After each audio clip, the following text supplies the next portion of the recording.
আসসালামু আলাইকুম রহমতুল্লাহি ওবরকাতুহ। সম্মানিত দর্শক, দিন যত যাচ্ছে বর্তমান অন্তর্বর্তীকালীন সরকারের যে ভাবমূর্তি, কার্যক্রম এবং ভবিষ্যৎ জটিল থেকে জটিলতর হয়ে যাচ্ছে।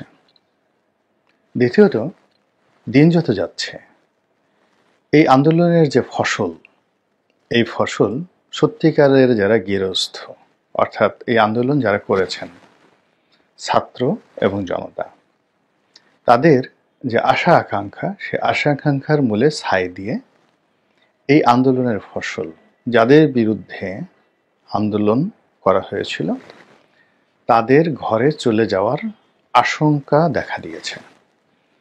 এখানে আমি সম্ভাবনা বললাম না, ইচ্ছে করি কথাটা আশঙ্কার কথা বলছি। এর কারণ হলো, বাংলাদেশের একেবারে খুব বুদ্ধিমান হওয়ার দরকার নেই, খুব অল্প বুদ্ধি যাদের রয়েছে, একেবারে তেলাপোকার মতো যাদের বুদ্ধি রয়েছে, তারাও জানেন যে ডক্টর মোহাম্মদ ইউনূসের সরকার যদি ব্যর্থ হয়, তাহলে এই বাংলার কত মানুষের তকদির ছিন্ন বিচ্ছিন্ন হয়ে যাবে, কত মানুষকে গৃহহারা হতে হবে, এবং পুরো বাংলা একেবারে রীতিমতো দুর্ভিক্ষের কবলে পড়ে যাবে।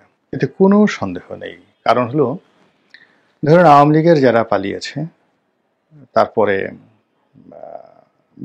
ব্যবসায়ী যারা এখন ব্যবসা বাণিজ্য বাদ দিয়ে একটা খুব খারাপ অবস্থার মধ্যে আছে, তো সব মিলিয়ে এই যে অর্থনীতির একটা মন্দা, সেখানে এখন বিএনপি বলেন, জামাত বলেন, তারা প্রাণান্ত চেষ্টা করছে একটা নতুন ধারা তৈরি করার জন্য। এখন কয়দিন পরে যদি এদেরকেও পালাতে হয় আবার নতুন করে, আবার অন্যদিকে যারা আগে পালিয়ে গেছিল তারা রাতারাতি এসে তাদের সবকিছু আগের মতো ফিরে পাবে না।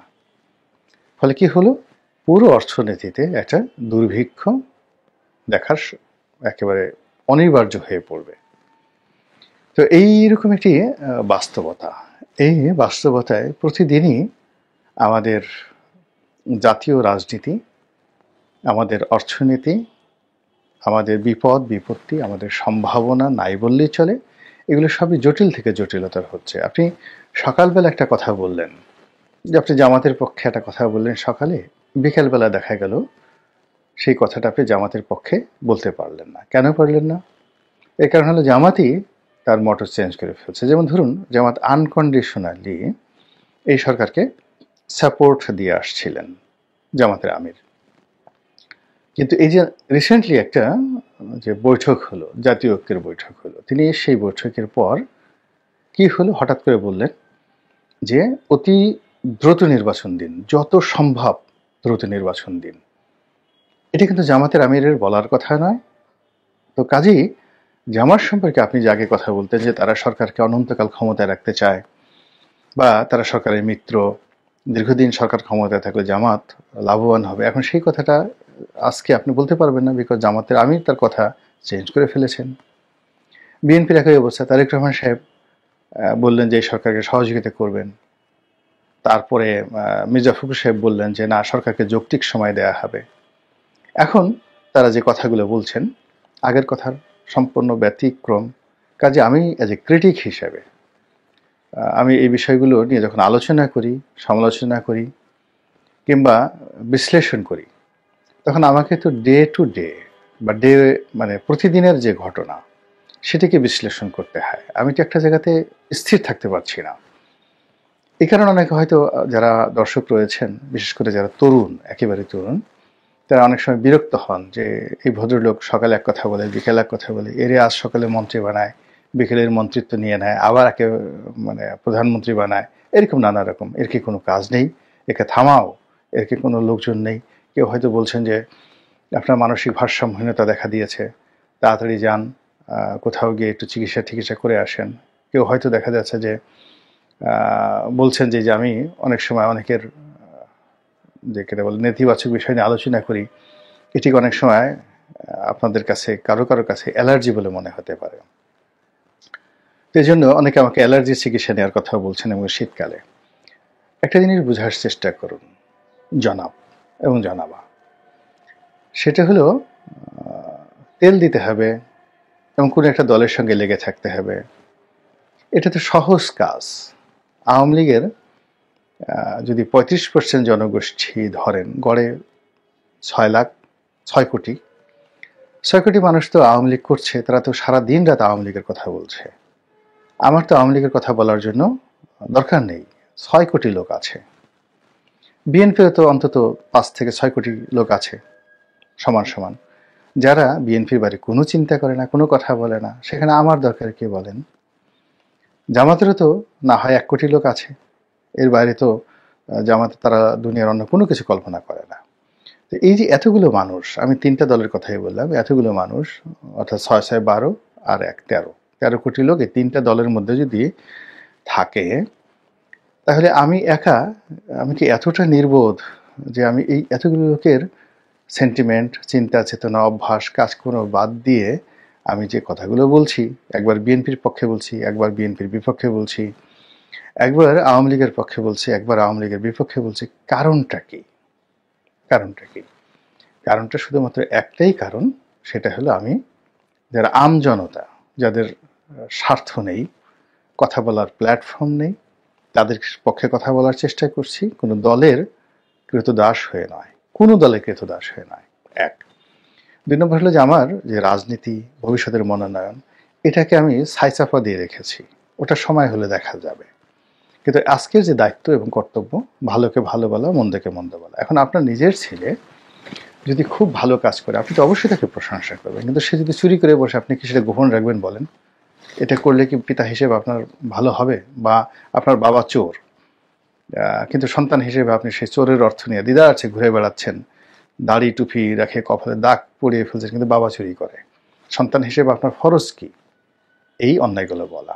তো আমাকে আল্লাহ বিবেক দিয়েছেন, বুদ্ধি দিয়েছেন, জ্ঞান দিয়েছেন, সেটা দিয়ে আমি যেটা ভালো, যেটা মন্দ, সেই জিনিসগুলো আপনাদের কাছে প্রকাশ করি।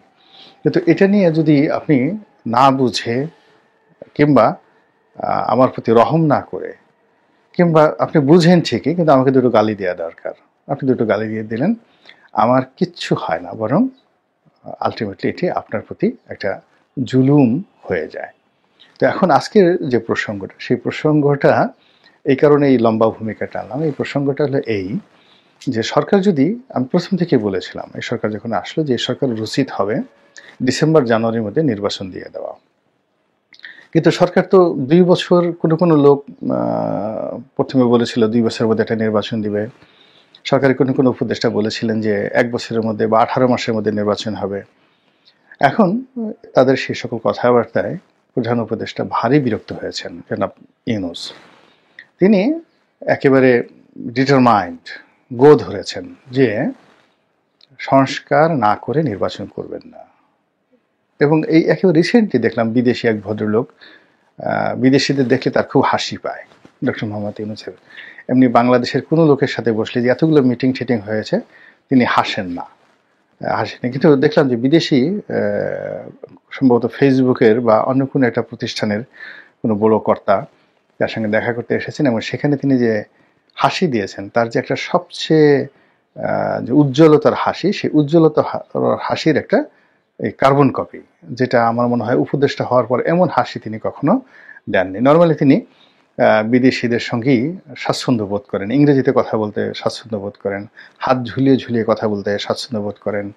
অ্যাজ এ টিচার হিসেবে ডায়াস তার খুব পছন্দ, মঞ্চে তিনি বসবেন, কথা বলবেন, বাকি সবাই শুনবেন এবং মাথা নোয়াবেন, এটা তার খুব পছন্দ।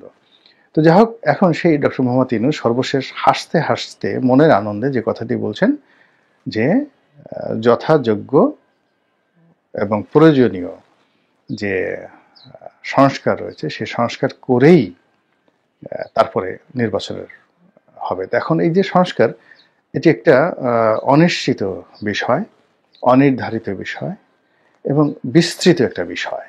এতে কতদিন লাগবে, কত সময় লাগবে, একমাত্র আল্লাহ জানেন, তিনিও জানেন না।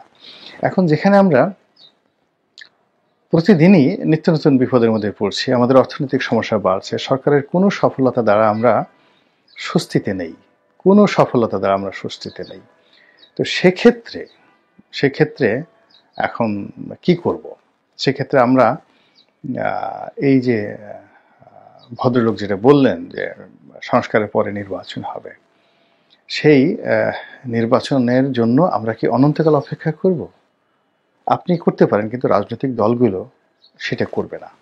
করবে না এই কারণে যে দিন যত যাচ্ছে ততই বিএনপি এবং জামাতের যে রাজনৈতিক সুফল এবং তকদির, এটি ক্রমশ যাকে বলে ঘোলাটে হওয়া শুরু করেছে।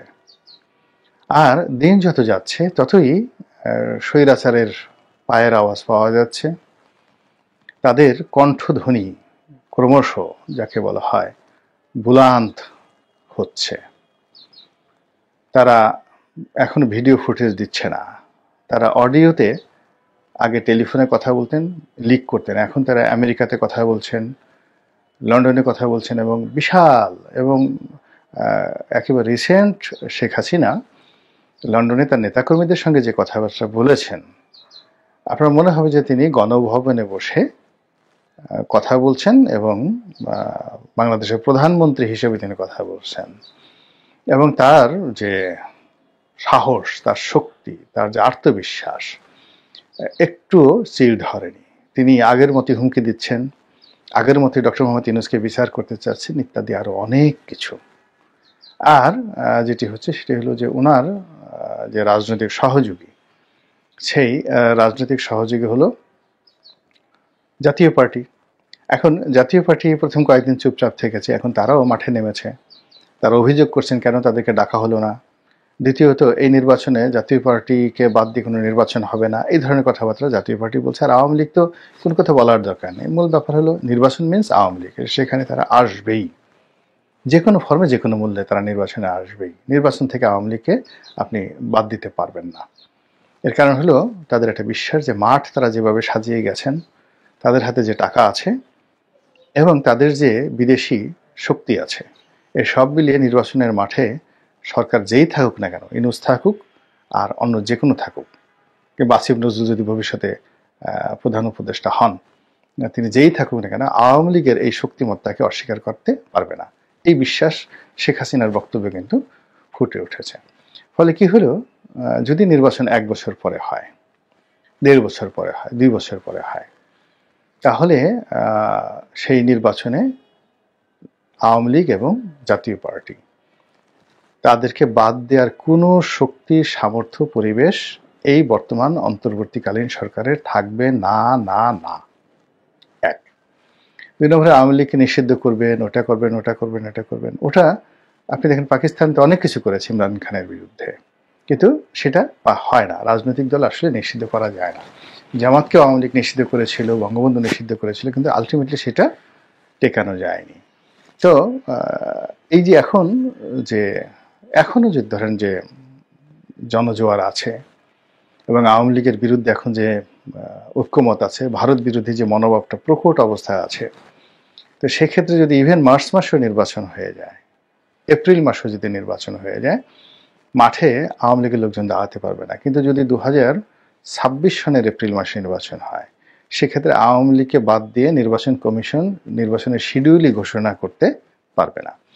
তো এই যে একটা জটিল থেকে জটিলতার অবস্থার মধ্যে আমরা যাচ্ছি, তো সেখানে রাজনৈতিক দল, যারা স্টেক হোল্ডার, যারা ভোটার, তারা আতঙ্কগ্রস্ত, যারা সাধারণ মানুষ তারা বিভ্রান্ত, কিন্তু অন্যদিকে যারা এই সংস্কার করবেন, তারপরে এই অন্তর্বর্তীকালীন সরকারের উপদেষ্টা বা প্রধান উপদেষ্টা হয়েছেন, তারা সমন্বয়ক যারা আছেন, যারা ক্ষমতার স্বাদ পেয়েছেন, তারা এই ক্ষমতাটাকে প্রলম্বিত করার জন্য যে ম্যাটিকুলাস ফর্মুলা দরকার, সেই ম্যাটিকুলাস ফর্মুলা তারা অনুসরণ না করে তারা ঠিক সেই 111 সরকারের মতো যে সকল কর্মকাণ্ড করার চেষ্টা করছেন, তাতে করে তাদের যে রাজনৈতিক ভবিষ্যৎ, সেই ভবিষ্যৎ এবং তাদের যে শাসনতান্ত্রিক ভবিষ্যৎ এবং নিজেদের ব্যক্তিগত এবং সামাজিক যে ভবিষ্যৎ, সব কিছুই ঝুঁকির মধ্যে পড়ে যাচ্ছে।